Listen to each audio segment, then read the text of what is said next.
Su sustancia está hecha de evocación, recuerdo, rememoración y de lo que toma del porvenir. Porque es una parte fundamental de nuestra identidad. Somos nuestra memoria. El programa de Lina que nos lleva de viva voz con los especialistas. Muy buenos días, esto es Radio INA. Me encuentro en la conducción, José Luis Vera.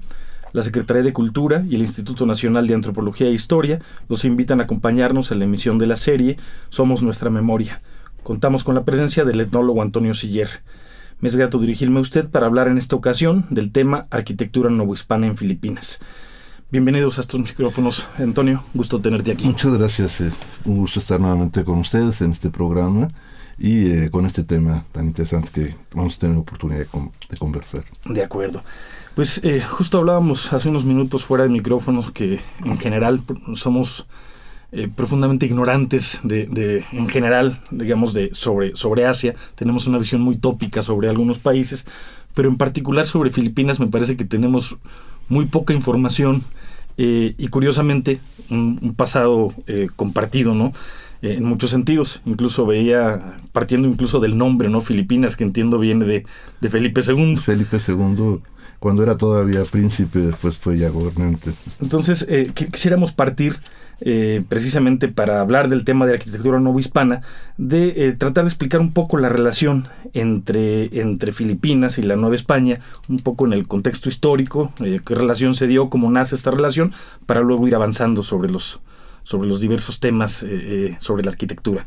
Sí, creo que el tema es un tema muy importante. Hace 3 años hemos estado abordando ya en difusiones y en ciclos de conferencias, programas de radio, este tema que a mí me parece una raíz cultural e histórica muy importante para México. Durante 250 años estuvimos ligados a través de la Nueva España en una relación con Filipinas y probablemente este descubrimiento, la ruta, que no era fácil, de cómo ir y regresar. Se podía ir, pero no se podía regresar, no se conocía la ruta, las corrientes, los vientos, etcétera. Cuando esto se descubre, es un gran descubrimiento a nivel mundial, porque... ¿De cuándo estamos hablando, más o menos? Estamos hablando desde 1519, Magallanes cruza por este estrecho en la parte sur, permanece ahí en el invierno, encuentra ese paso del estrecho Magallanes, que fue muy importante hasta la apertura del Canal de Panamá. O sea, Punta Arenas fue el punto de cruce de todos los barcos de un océano al otro, y ese descubrimiento de Magallanes en 1518-19 fue muy importante, y él llega a una de las 1107 islas de Filipinas, es un archipiélago, llega a Cebú, y yo creo que hubo un problema con él en cuanto a su función como descubridor y navegante, y un poco el querer establecer un poco de conquista.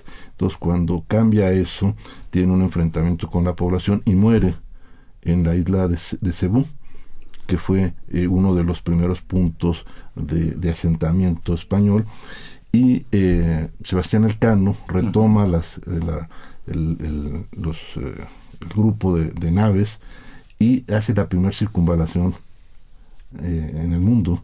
No se había hecho antes. Entonces, ese es 1519, y justo en la época de la conquista, o sea, se está conquistando México y están descubriendo esta ruta.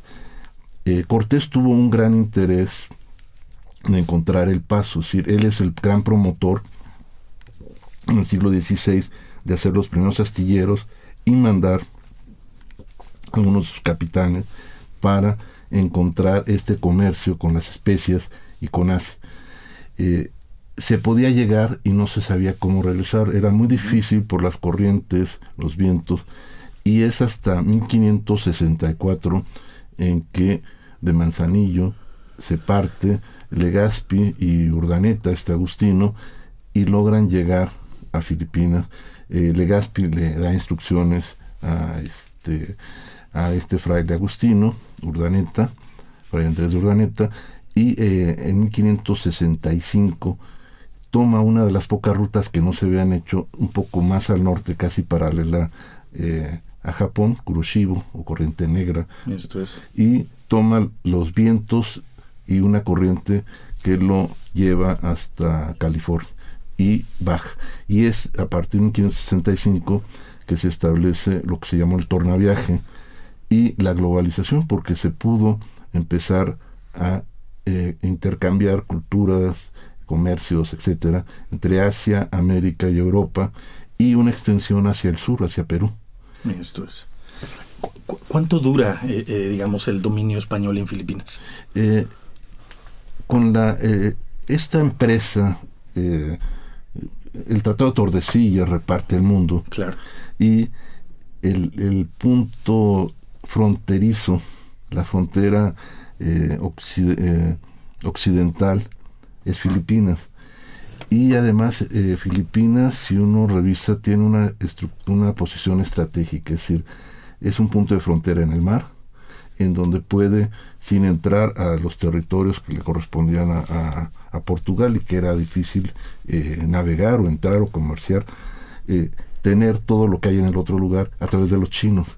O sea, son los chinos los que llevan los productos de Asia, de China, de Malasia, de la India, y se establecen además con talleres y con mercados en Filipinas, y ese punto fronterizo es el que establece esa frontera del tratado en su otro extremo, y es el intercambio de productos que se hacen con este proyecto de embarcaciones, los galeones conocidos en México como nado de China, pues el galeón de Manila, el galeón de Acapulco, el galeón de La Plata, ha recibido muchos nombres, y se establece ese comercio global, es decir, productos que de allá llegan a América, a México, y luego se van a España, y de España vienen aquí y se llevan a Filipinas.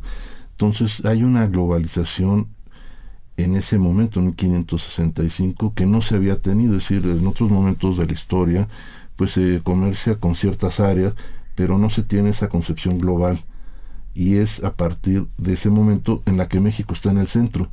Más ahora con todo esto que sucede, pues México tiene una liga histórica de 250 años. Esto duró hasta 1815, con la independencia se rompe ese proyecto del galeón y se abre al libre comercio.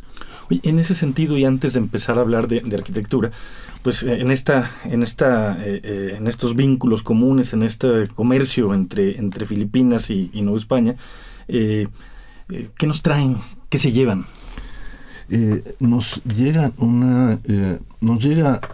todas las especias que no conocíamos y que se fusionan con nuestros platillos tradicionales, que sin esas especies no tendrían esa gastronomía, esa cualidad. Uh-huh. Y ellos también se enriquecen con cosas que se mandaron. Comentábamos que, por ejemplo, la piña se les lleva y se vuelven locos. La piña la transforman hasta en textiles, las fibras, y hacen hasta unas camisas muy elegantes. Su guayabera es una guayabera hecha de fibra de piña, y se llama varón tagalo.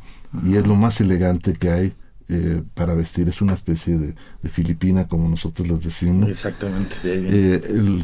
Los camotes se empiezan a sembrar allá.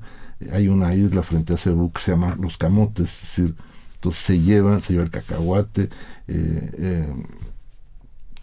la papaya, el maíz, que no se desarrolla tanto, y se llevan muchas de las cosas americanas y que se empiezan a producir allá. Y ellos nos envían muchos productos que los vemos todos los días. Por ejemplo, los mangos de Manila, llamamos el tamarindo, muchas tradiciones que sí no son mexicanas, las peleas de gallos, vienen de allá. Esta bebida que se hace en la costa de México, la tuba, es una bebida filipina. Wow. Tenemos una cantidad muy muy grande de productos que se envían y se intercambian, pero además en el arte. Gran parte de nuestro Museo Nacional del Virreinato tiene 3 salas ahora extraordinarias, donde han puesto toda la porcelana que llegó con el galeón, y que familias pedían que les pusieran su nombre y mandaban a hacer los chocolateros, o sea, las vasijas para tomar chocolate, y el chocolate que se va también, el cacao que se va también a Filipinas, el marfil, las sedas, y toda esta liturgia, estos cristos hechos en marfil, y que tenemos en estas colecciones de nuestros museos, pero en muchas de nuestras iglesias, eran producidos por artesanos chinos en Filipinas.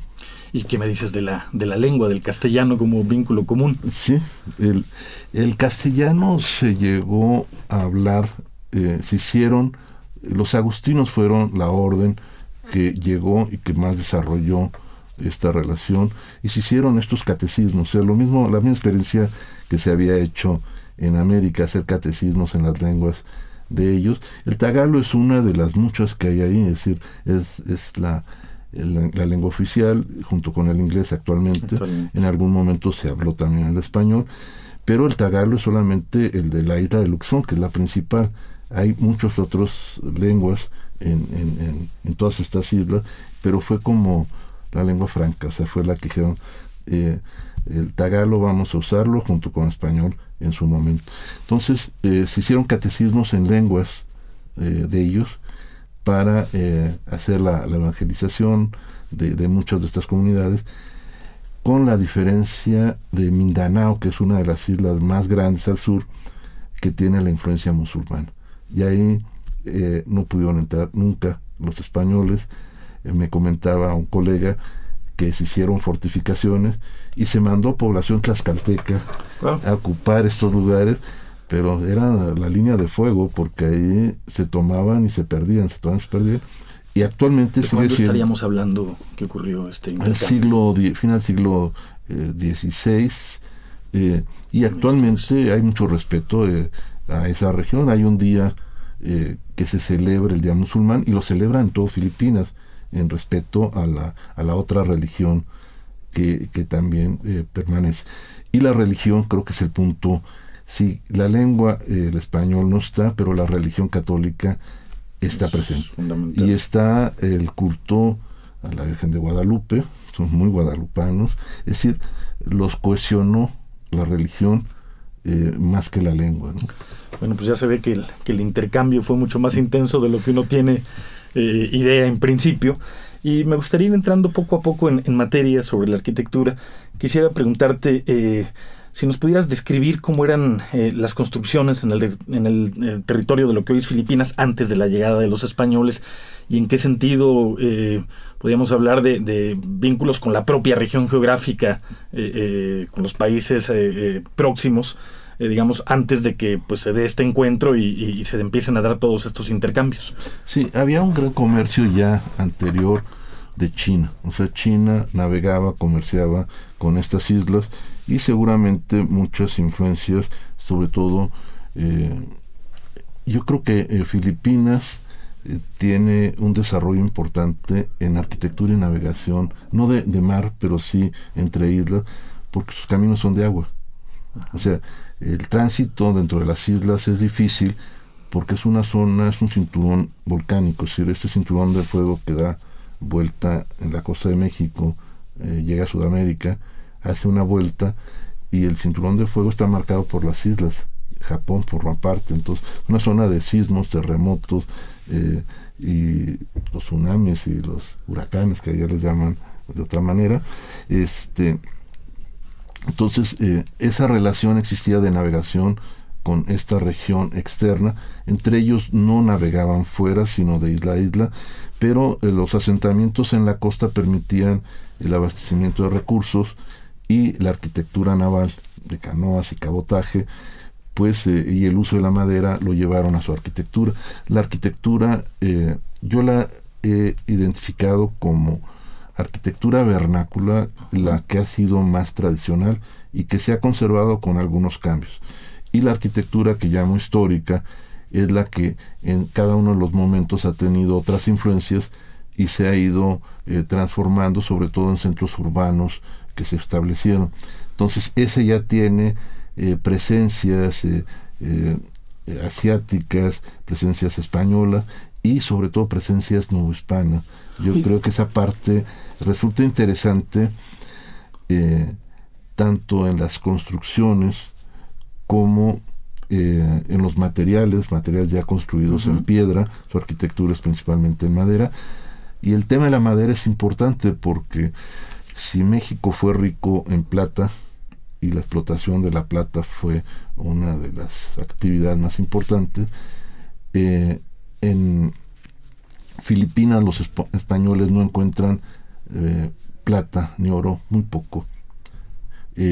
Lo que encuentran es una riqueza en maderas.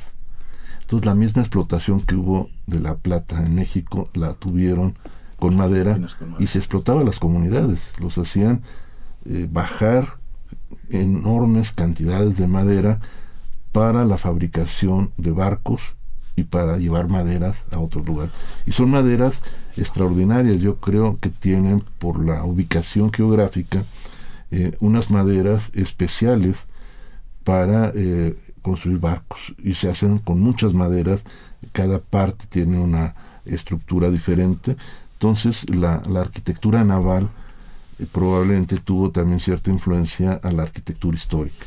En ese sentido, Antonio, ¿qué tanto podemos encontrar hoy evidencias de esa arquitectura filipina previa a la etapa del contacto con España? Sí, yo la pude observar en las islas, es decir, en poblaciones tradicionales, junto a ríos, junto a la costa.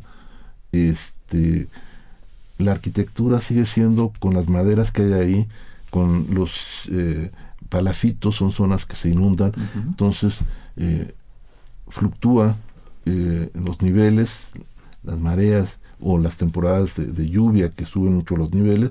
Entonces una arquitectura con maderas de lugar, con una tradición. Yo creo que su arquitectura es un patrimonio inmaterial o intangible, porque esa arquitectura vernácula que la hemos querido encasillar como arquitectura como patrimonio material, realmente no es material, porque su permanencia y su vigencia es corta. Lo que se conserva es la tradición. Entonces, si ese patrimonio inmaterial se rompe, la arquitectura no hay manera de conservarla. Se conserva, y es lo que pudo observar, porque esa relación de patrimonio inmaterial, intangible, de cómo construirlo, se da todavía en muchas de sus poblaciones, ¿no? En ese sentido, Antonio, una vez que Filipinas pasa a formar parte del Imperio Español, podemos identificar cuáles serían los sellos de identidad de una arquitectura novohispana. Sí, bueno, lo primero que cambia es una arquitectura militar. Creo que esa es la primera presencia diferente que se establece en el lugar. Y uno de las primeras fortificaciones es en Cebú, que es el punto de contacto, el primer punto.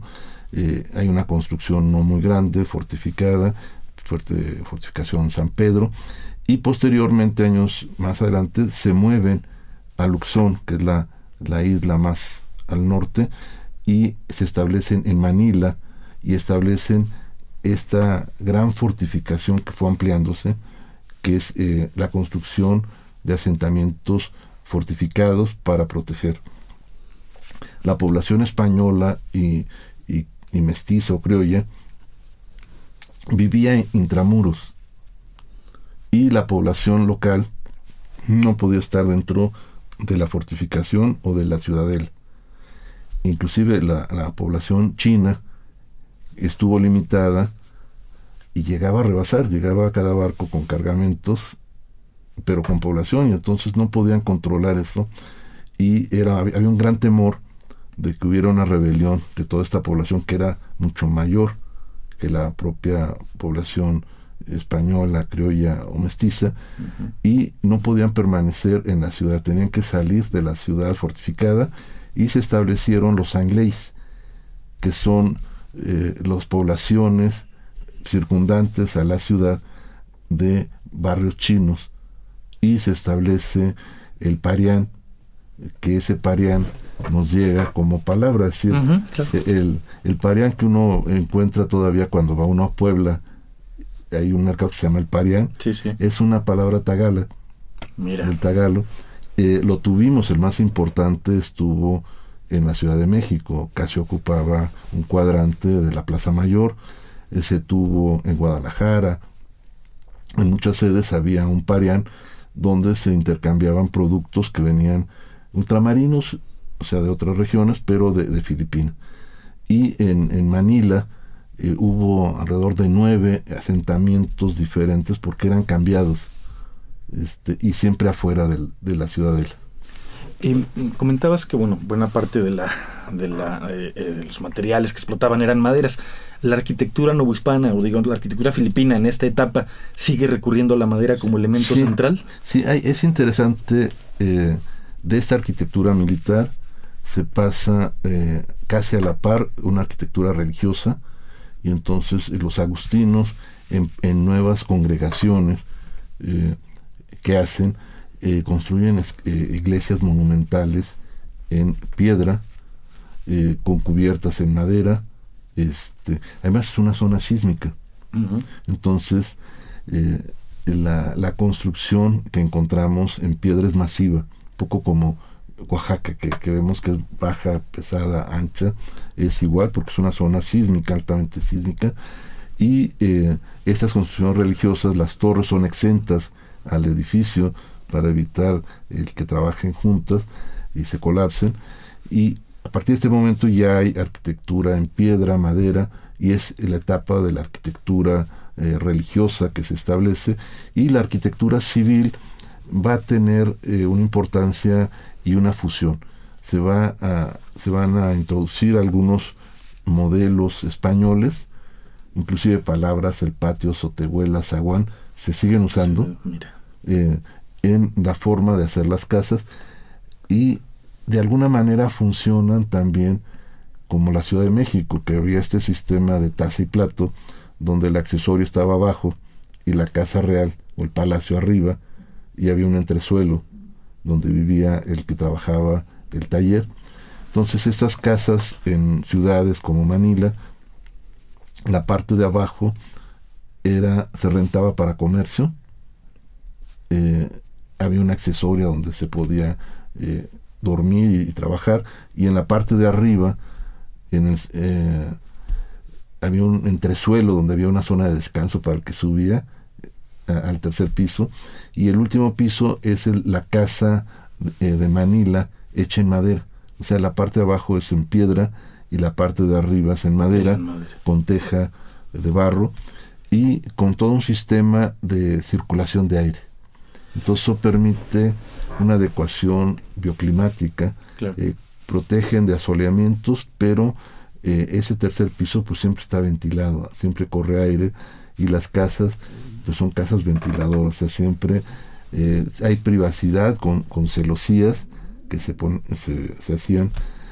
Curiosamente, con una concha se hacía una especie de tragaluz vertical. Uh-huh. Y entonces cerraba el sol, se abría y circulaba el aire. Entonces esa distribución en el último piso era la estancia, era lo que en la Ciudad de México se llamaba la planta real. Uh-huh. La planta de habitación es en el último piso, y esta ya tiene influencias de distintas regiones, sobre todo de españolas, de la Nueva España también, y las tradiciones. O sea, en la arquitectura religiosa nuestra presencia novohispana pues está con la Virgen de Guadalupe. Ese es un tema central. Uh-huh. Las fiestas, las posadas, es decir, todas las festividades tradicionales se llevan, y me sorprendió la presencia de un Cristo Negro.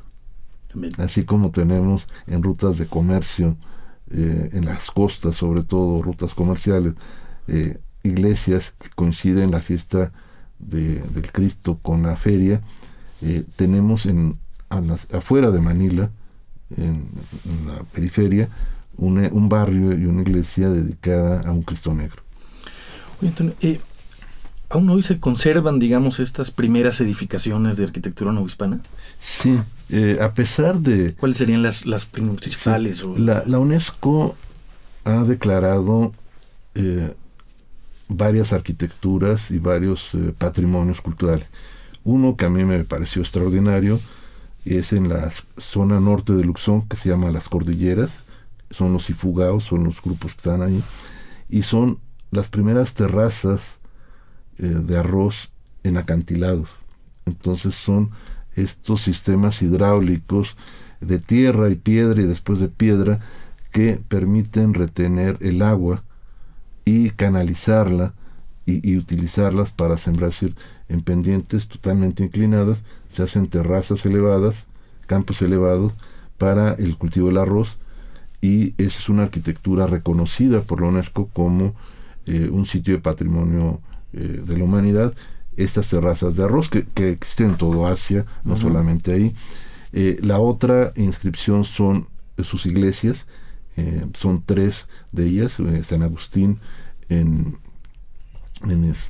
Manila, de Intramuros, y 2 poblaciones más con una arquitectura extraordinaria, monumental, que están incluidas, además de patrimonio natural, de sus arrecifes y de otras cosas que tienen, ¿no? Esto es. ¿Podríamos destacar nombres de algunos arquitectos fundamentales en esta etapa?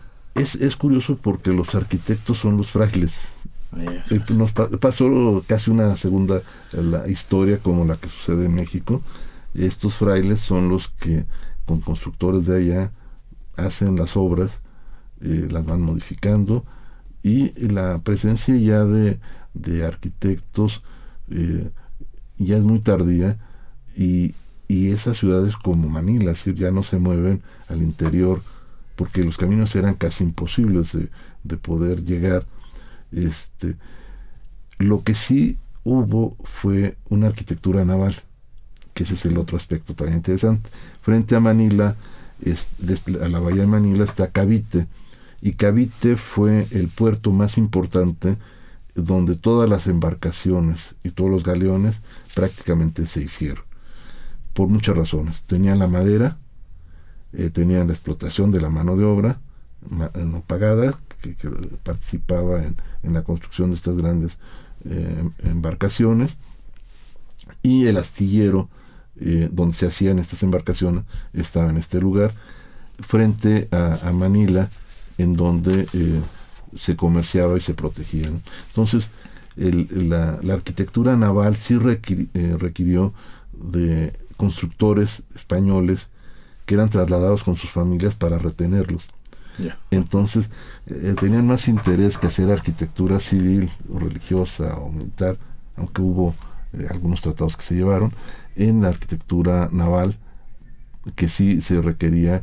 El galeón es la primera nave mercante de esa dimensión en el mundo, es decir, no la inventan y la desarrollan ahí. No había barcos tan grandes, de gran calado, como los que se hicieron en este lugar, Cavite. Entonces ahí se hacía arquitectura naval. Nos has hablado de una arquitectura naval, de una arquitectura militar, de una arquitectura religiosa. En algún momento hablaste también de una especie de algo que podríamos llamar una arquitectura más vinculada con la vida en el campo, pues. Sí. ¿Habría un elemento común, digamos, a todas estas manifestaciones arquitectónicas, más allá de los materiales? Yo creo que hay un elemento común, que es la adecuación al medio físico, el clima, ventilación, asoleamiento, sismicidad, huracanes, que tienen que considerarlo para que eso no se caiga de un año a otro. El uso de los materiales locales, la mano de obra, el diseño de algunas ciudades que se hacen ya con retículas y se hacen los asentamientos, son ciudades que tienen una gran actividad comercial. Vigan es una ciudad que declarada patrimonio como ciudad histórica, y tiene una gran influencia asiática por el comercio que se tenía con China en este lugar. Entonces hay una traza ya española de la plaza, el cabildo, la iglesia, el urbanismo en algunas ciudades, y otras intramuros en ciudades como Manila, ciudades fortificadas, que pudieron resistir prácticamente hasta 1815, que se sale, se termina ese control del galeón, y Hay una gran destrucción, es otro tema como ya para el final del colapso de esta arquitectura, que es la Segunda Guerra Mundial. Uh-huh. Estaba revisando en algunos trabajos que las ciudades más destruidas del mundo fueron Polonia, en Europa, las de Japón, Hiroshima, Nagasaki, y la ciudad de Manila prácticamente desapareció por bombardeos. O sea, si uno ve fotografías después de la ocupación japonesa y de la ciudad, se conservaron destruidos las murallas, un poco San Agustín, uh-huh. Pero ve uno, así como esas fotografías que se ven de Polonia, devastación. Es devastación total. Entonces se ha reconstruido la traza, y los lugares se han marcado donde había conventos, hospitales de distintas órdenes, franciscanos, agustinos, dominicos, pero esa gran ciudad que está declarada Patrimonio de la Humanidad, como es Manila, se destruyó, reconstruida en el siglo pasado, ¿no? Esto es, quisiera recordarle a nuestros oyentes que estamos conversando con Antonio Sier sobre la arquitectura novohispana en Filipinas. Hablaste hace un rato de la importancia de la religión católica, ¿no? Como vínculo, además, la importancia del guadalupanismo en Filipinas.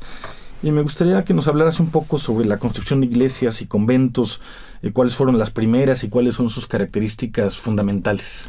Sí, la sede de los agustinos fue Manila, y se movieron en muchas de estas islas para hacer estas congregaciones, en algunas con arquitectura más simple, en madera, y algunas grandes construcciones que son las que han sido declaradas patrimonio, construidas con la idea y el programa arquitectónico cercano a lo que tuvimos acá. Hay un gran atrio, el templo, un claustro muy pequeño, a veces exento. El emplazamiento de algunas de ellas es muy interesante porque corresponde a asentamientos donde ya había población, es decir, puntos estratégicos es a donde concentran a población que tenía una ocupación más dispersa en el territorio, sobre todo en las montañas. La topografía en Filipinas es interesante. Uno pensaría que es una isla plana, pero es una isla de montaña, porque son islas volcánicas. Entonces, pasar de un lugar a otro por tierra es casi imposible. Entonces, la arquitectura se va a concentrar más en lugares donde el acceso es por mar o entradas por río. En la zona interior va a ser más una población vernácula, con arquitectura vernácula, y que va a permanecer como tenía en el tiempo, que tenía incursiones para evangelizarlos, pero que tuvieron más independencia por las condiciones de aislamiento que existía. Sería como la Sierra Gorda acá en México, donde hasta el siglo XVIII se hace la conquista militar, no dura mucho, y las condiciones de aislamiento y montaña pues hace que esa población se regrese a sus zonas de refugio, zonas de protección. Entonces vamos a tenerla más la arquitectura desarrollada más en las zonas de las costas. Hay otro tema de arquitectura que son los caminos y los puentes. Entonces se desarrolla también ciertos caminos en las costas y puentes para poder comunicar por tierra. Condicionado a su geografía, ¿no? A la condición de archipiélago que comentas. ¿Cuántas islas me comentabas que eran? 1107 islas. Entonces, me imagino que fue un programa casi imposible para los españoles de tener control tan lejos, con tan poca población hispana, y se concentran en Luzón, que es la isla principal, en Cebú y en otras de las islas, pero seguramente muchas de las regiones permanecieron aisladas, como se siente todavía. Es decir, entrar a la zona de los Ifugao, que son los grupos de las montañas, pues son caminos muy angostos, recientes, y encuentra una nueva población que tiene una estructura y una capacidad de organización interesante. Los que viven en las zonas de los arrozales regulan la densidad de sus pueblos y de sus cultivos, o sea, no puede haber más gente que los campos. Cuando lo rebasan se tienen que ir a otra parte. Esto es. Entonces, esos programas de desarrollo los hacen ellos de manera histórica, y hay un equilibrio interesante entre el recurso, el medio ambiente y el animismo que también existe en las tradiciones, Coexiste con para conservar los elementos de la naturaleza. Esa presencia cultural es muy fuerte en todas esas comunidades que no son las zonas urbanas, ¿no? Pues parece ser su condición de archipiélago y sus condiciones geográficas determinantes en muchos sentidos, ¿no?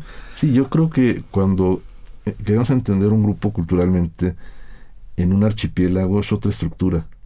Tiene que pensarse en que las comunicaciones son por agua, en que hay más aislamiento, que hay menos, hay un contacto diferente, y es otra estructura del territorio y de su geografía, ¿no? Oye, en ese sentido, y bueno, partiste de comentar el estrecho intercambio cultural y comercial con la Nueva España, ¿no? Finalmente, bueno, pues parece que por la propia distribución geográfica el vínculo naturalmente se daba más hacia nuestros países, hacia la Nueva España. En ese sentido, a mí me sorprende escuchar que se habla de ciudades hermanas, ¿no? Sí. Manila, Acapulco, Vigán, Manzanillo, Cebú, Monterrey. ¿Cómo se establece esta idea y qué querría decir en este contexto la noción de ciudades hermanas? Ciudades hermanas es un término que se usó para ligar dos ciudades que querían establecer vínculos culturales, comerciales, turísticos, etcétera. Y es interesante cómo en México tenemos muchas ciudades, algunas con una relación muy directa, otras no, con ciudades con las que se han vinculado o hermanado, sister cities les llaman los filipinos, con ciudades de allá. Entonces, por ejemplo, Manila creo que está con Acapulco, que es un punto de relación.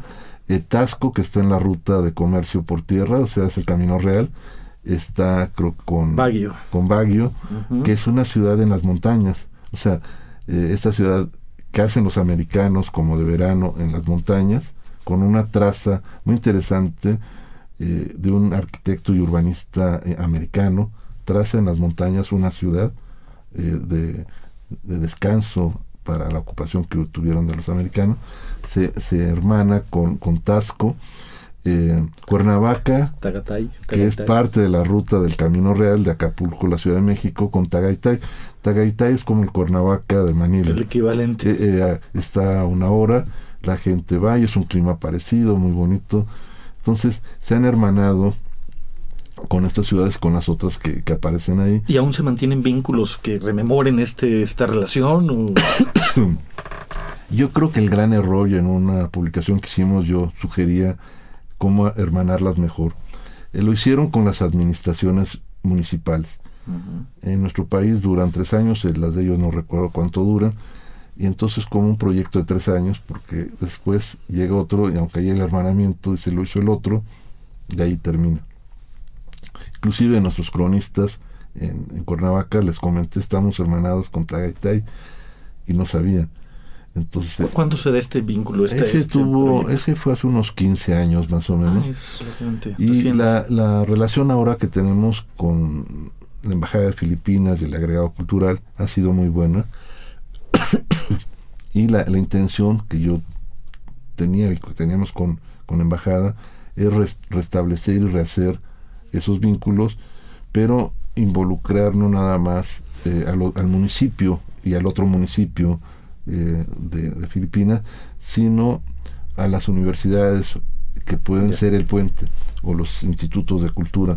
Entonces, si además de la ciudad, que es la que establece por ley esa vinculación administrativa, cultural, se suman las universidades, los centros culturales, va a ser mucho más fácil que el puente administrativo lo mantengan las instituciones de cultura. Claro. Y para nosotros sería muy importante, porque ese desconocimiento que tenemos de esa historia y la que ellos también tienen de nosotros, se podría establecer en un puente cultural.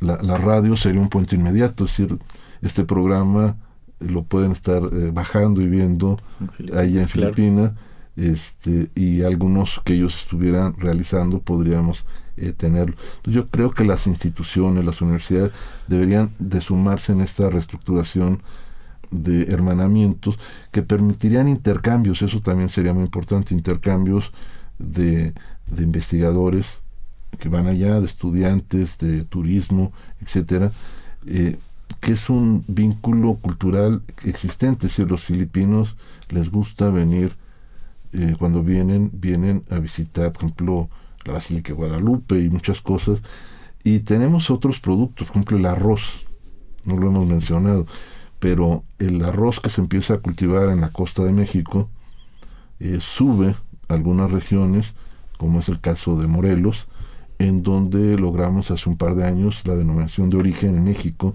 del primer arroz y de los primeros molinos, pero es una tradición que se requiere todo un conocimiento de cómo trasplantar y desarrollar el cultivo del arroz.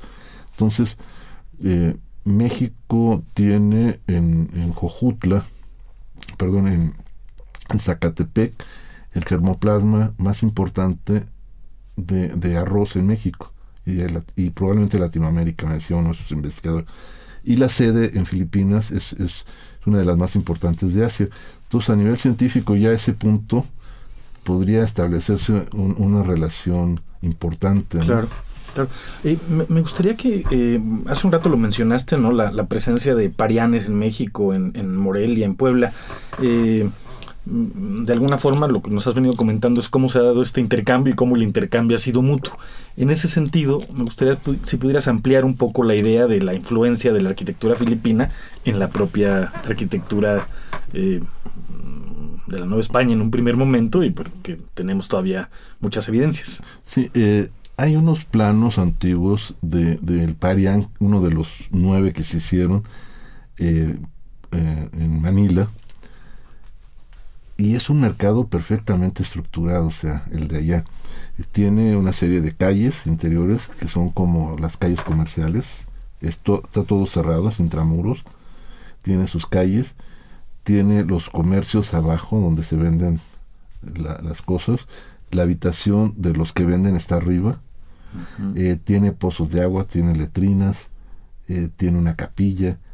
Entonces se llegó al desorden que había como de tianguis, a establecer un mercado, un parián perfectamente ordenado, como se ordena también el que se tiene en la Ciudad de México, que en litografías y en biombos vemos que se entraba a una construcción cuadrangular en donde había locales adentro donde se podían comprar los productos, degustar especias y cosas, y es un sistema ya ordenado de mercado. Inclusive la palabra tianguis del náhuatl, hay muchas palabras del náhuatl en Filipinas, la usan, llaman tiangués. Mira. Para sus lugares de plazas o mercados. Entonces esa presencia de uno y otro está vinculada en esas tradiciones, a veces no todo en material, sino en inmaterial. Es decir, muchas tradiciones y costumbres están permanentes, y el hecho de que estén vivas es que tienen cierta continuidad, claro. No se han roto, ¿no? Claro. Oye, ¿cómo están las declaratorias de patrimonio cultural por parte de la UNESCO a propósito de la arquitectura filipina en esta etapa de la etapa novohispana? Sí, tienen la ciudad de Manila completa como una ciudad de patrimonio de la humanidad por la implicación de la fortificación, la historia que han tenido, etcétera. Tienen como ciudad histórica también la ciudad de Vigan, que es una ciudad muy bonita, trazada, una población pequeña, y luego como edificios aislados tienen 3 construcciones monumentales, 2 en piedra y una en ladrillo, hecha como la arquitectura de San Cristóbal de las Casas, toda esa región Chiapa de Corzo que se hacía con ladrillo. Seguramente había más arcillas que piedra, y los agustinos que estuvieron ahí la hacen en estos materiales. Son las que tienen, y tienen además las de patrimonio natural.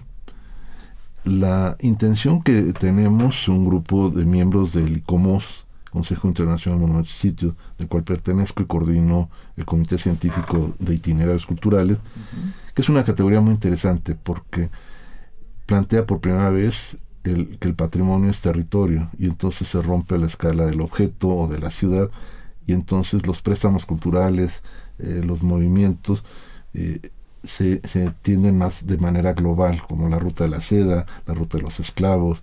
Entonces, nos parece muy interesante e importante que esta ruta de navegación que unió siglo XVI, XVII y XVIII, y mantuvo un intercambio permanente y flujo de personas, pudiera ser estudiada, documentada por varios países. Podría estar perfectamente, sería una declaratoria multinacional, claro, en donde podría estar España, donde hay gran interés, Filipinas, México y Sudamérica, sobre todo Perú. Entonces podríamos estar trabajando las rutas de navegación, los astilleros, los puntos de embarque, es decir, los caminos de tierra, porque esta ruta combina caminos de mar, de agua, y luego rutas en las que se tenía que cruzar por tierra, es decir, el camino real Acapulco, México, Veracruz era muy importante.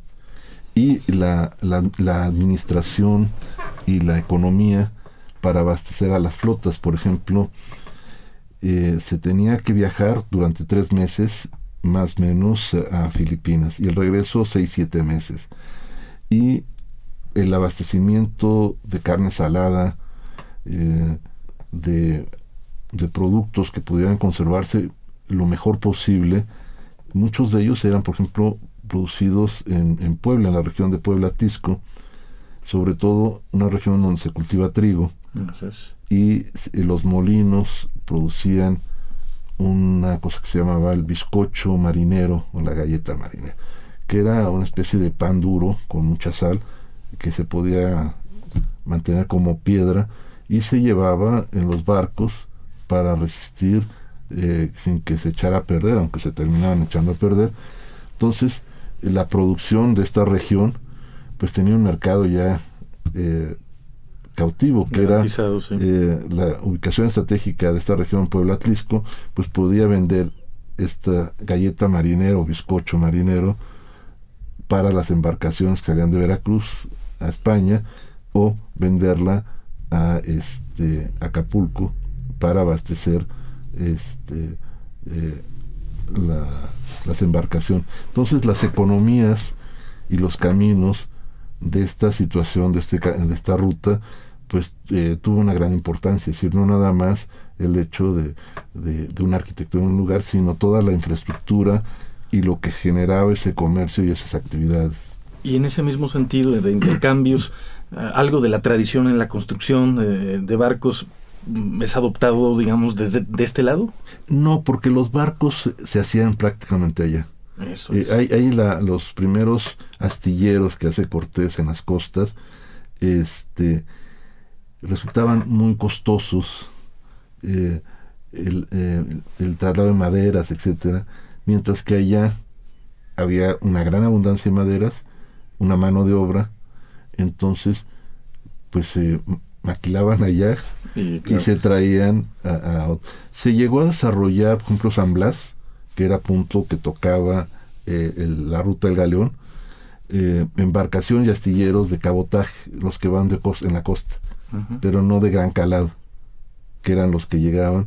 Y los barcos estos, después de 7 meses golpeados por el mar y la tormenta, pues tenían que repararse, y el único lugar era llegar a San Blas, a que fueran reparados en esos astilleros y continuar para llegar a Acapulco. Entonces San Blas fue un lugar donde se reparaban embarcaciones o se hacían, pero era muy inhóspito la estancia. Todavía uno cuando va a San Blas estaban unos días y después se cambia porque es zona de pantanos, hay muchos zancudos, calor.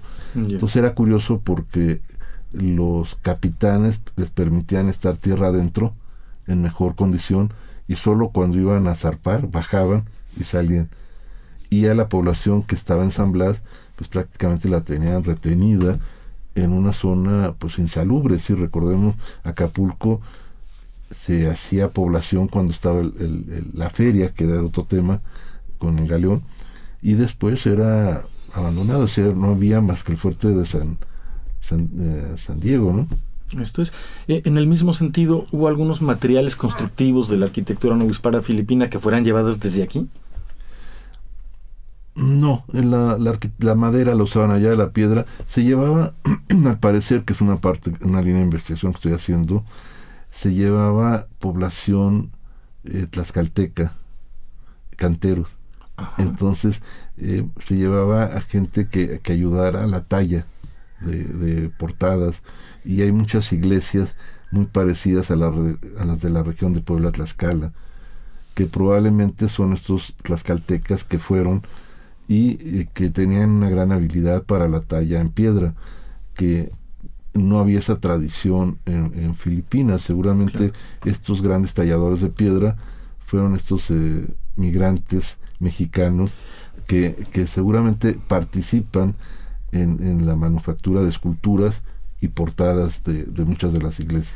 Dime una cosa, hemos estado hablando de intercambio de tradiciones, de cultura, de materia prima, natural, en fin, pero hablamos también de intercambio de gente. Dices, hubo población mexicana. ¿Hubo algún seguimiento respecto de qué pasó? ¿Regresaron? ¿Iban solo a laborar una cierta temporada? ¿Regresaban? ¿Qué pasa con ellos? Yo creo que esta población migrante, como la diáspora de Tlaxcala para Santa Fe, o sea, este camino de tierra adentro, se hace con una población de 500 familias tlaxcaltecas que llegan a la Ciudad de México y se llevan al norte y se hacen los presidios, las fundaciones, San Luis, Saltillo, hasta Santa Fe, Nuevo México, y iban con la idea de que se iban a quedar allá. Yo pienso que esta otra población que se llevó se quedaba allá, y alguno que otro regresaba. Yo le di seguimiento a un tema que me pareció interesante, que se llama, más bien, un tamal que encuentras en una de las regiones de Tlaxcala, hecho con arroz y con hoja de plátano. Entonces, seguramente el tamal se lleva, y usan la palabra tamal en tagalo, se lleva de esta población mexicana, tlaxcalteca y otros grupos. No había suficiente maíz, no se desarrolla tanto el maíz.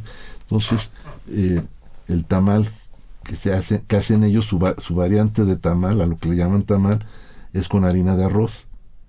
Eso es. Con cacahuate, que se lleva también, puerco que lo tenían, pero en lugar de hoja de maíz se pone hoja de plátano. Mira. Y entonces es la versión del tamal mexicano en Filipinas.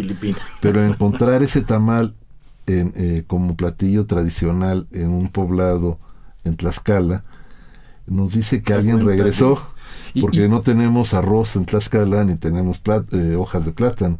Entonces el hacerlo a la manera de Filipinas seguramente es ese préstamo cultural. Claro, pudo haber regresado mexicanos que estuvieron allí, o ¿hay algún podemos evaluar la presencia filipina en México a partir de estos movimientos e intercambios en términos de personas, de poblaciones humanas? Bueno, en la costa de Guerrero se habla el chabacano, que es un tagalo y español. No me digas. Sí. Entonces, para los antropólogos es un tema. Claro, inclusive hay cancioneros. Me decía un amigo que trabaja en Acapulco que hay grupos que cantan Entonces yo creo que es un trabajo etnográfico, etnológico interesantísimo, Claro. de recoger gastronomía. Esa región hacen pescado seco con leche de coco, que es un platillo filipino, en Acapulco, en la costa. Y hacia arriba suben hasta Colima, y el uso de la tuba, que en Colima lo venden como aguas frescas, que es a base del coco, de una mazorca, es una bebida filipina, y eran llamados en esta región, que era donde más se concentraban, indios chinos. O sea, todo el oriental era chino, entonces no eran filipinos, eran los indios chinos. Entonces toda la costa esta del Pacífico tuvo población filipina, que seguramente se quedaron, abandonaron el barco, etcétera. Claro. Y esa presencia la tenemos con el uso de las palmeras, que también las traen y cultivan, traen de Filipinas, y algunas palabras, por ejemplo, palapa es una palabra tagala. También. ¿Sí?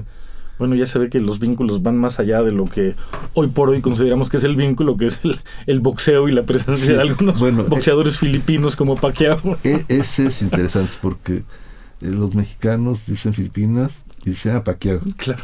Y en Filipinas están al tanto de Márquez.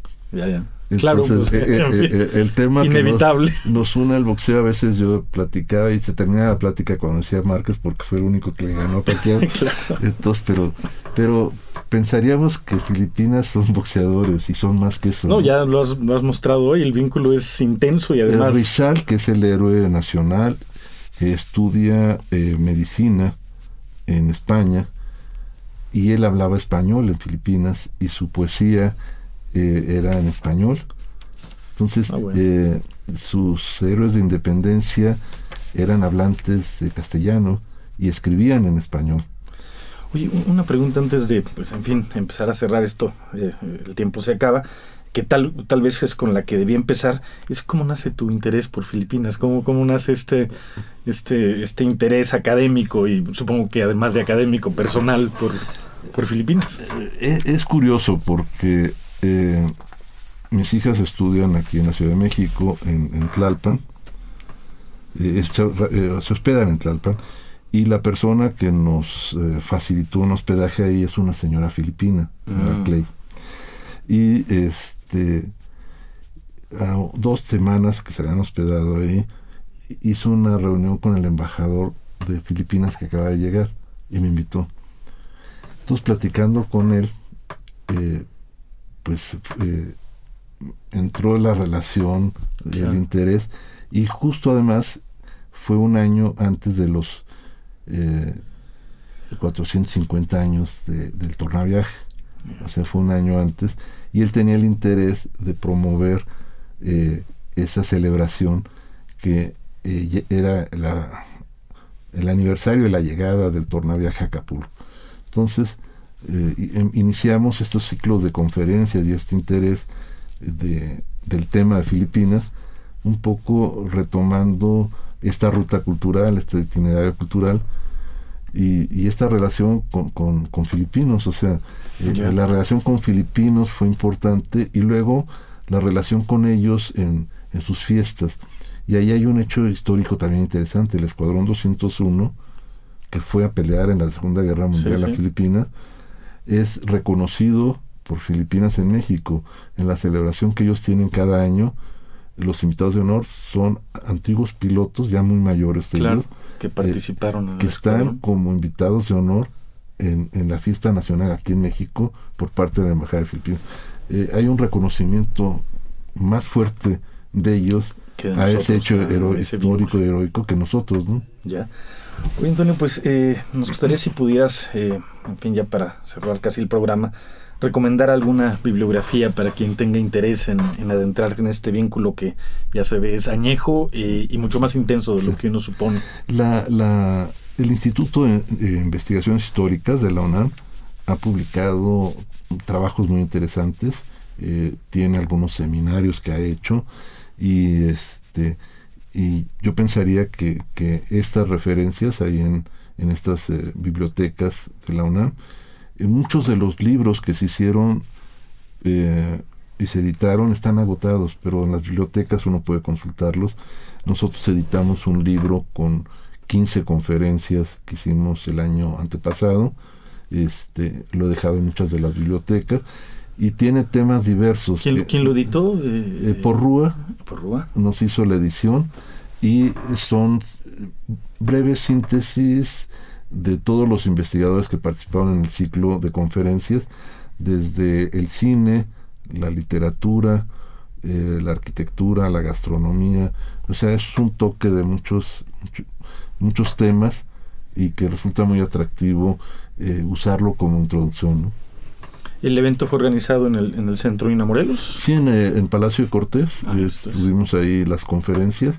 Este es el tercer año, ya dedicado al aspecto de la arquitectura, pero los otros 2 años hemos tenido alrededor de 15 conferencias a lo largo del año y de entrevistas en la radio de la Universidad Autónoma del Estado de Morelos, también de manera quincenal. Esto es. Oye, pues el tema es muy, muy, muy interesante. Realmente yo manifiesto mi profundo desconocimiento y ha sido muy ilustrador. No sé si quisieras agregar algo sobre la temática, algo que haya quedado por ahí, o sobre futuros proyectos a propósito de esto. Y yo creo que vale la pena redescubrir esta raíz cultural con Asia.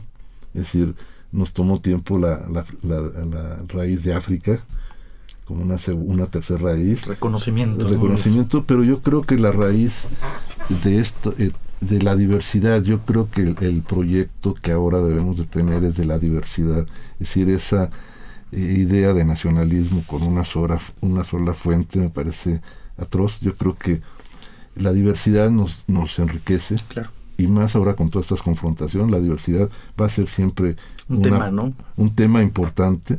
Entonces yo creo que el tener diversidad cultural y tener muchas raíces presentes, creo que nos ayuda. Y hay que recuperarlas. Es decir, el gran olvido es que no las conocemos. Entonces creo que una cosa importante sería reconocer estas raíces culturales que tenemos, y la raíz asiática la tenemos con Filipinas.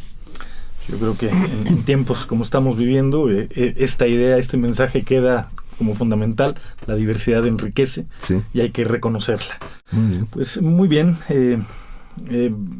José Luis Vera, en nombre de Radio INA, doy por terminada esta emisión, que fue posible por la generosa participación de nuestro invitado, Antonio Siller. Te agradezco mucho, Antonio. Muchas gracias por la invitación. Muy ilustrador. Gracias a nuestros escuchas por su atención. Les sugerimos consultar más de nuestra producción a través de www.radio.ina.gov.mx. En la realización, la Dirección de Medios de Comunicación, a través de la Subdirección de Radio INA, con Gabriela Marentes. Producción, controles técnicos, Evanibaldo Morales. Hasta la próxima. Muchísimas gracias. Las opiniones y comentarios aquí expresados son de entera responsabilidad de quienes proporcionan la información y no representan necesariamente las opiniones de Radio INA ni comprometen el pensamiento editorial del Instituto Nacional de Antropología e Historia.